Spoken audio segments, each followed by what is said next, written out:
What business has had the best return on capital for Berkshire, and what business of any on earth has had the best return on capital? And he adds, P.S.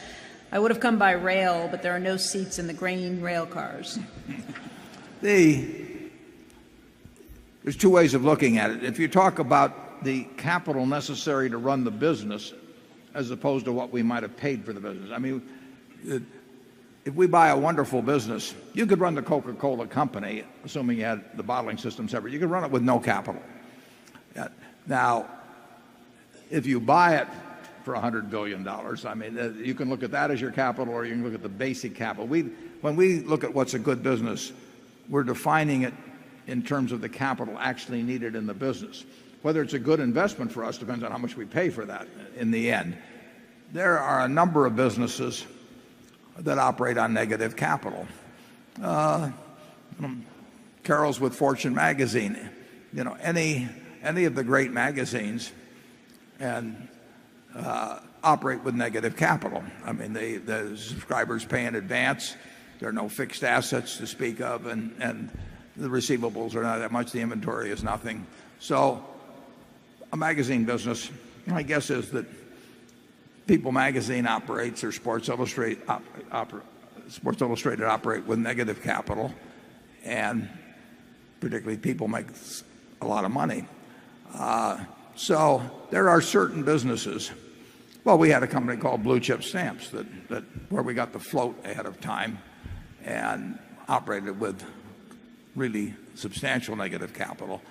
But there are a lot of great businesses that need very, very little capital. Apple doesn't need that much capital. The best ones, of course, are the ones that get very large while needing no capital. See's is a wonderful business, needs very little capital, but we can't get people eating 10 pounds of boxed chocolates every day. Except here. We want to.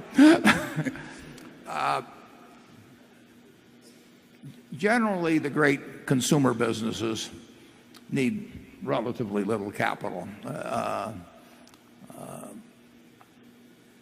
The businesses where people pay you in advance, you know, magazine subscriptions being a case, insurance being a case, you know, you're using your customers' capital,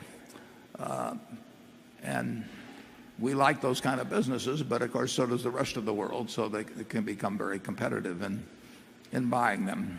We have a business, for example, that's run wonderfully by Kathy Barron-Tamraz, called Business Wire. Business Wire does not require a lot of capital. It has receivables and everything, but it is a service-type business.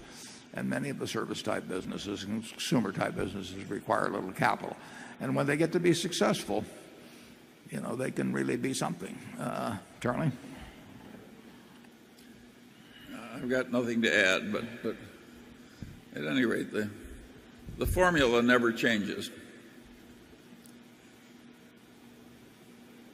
If you could own one business in the world, what would it be, Charlie?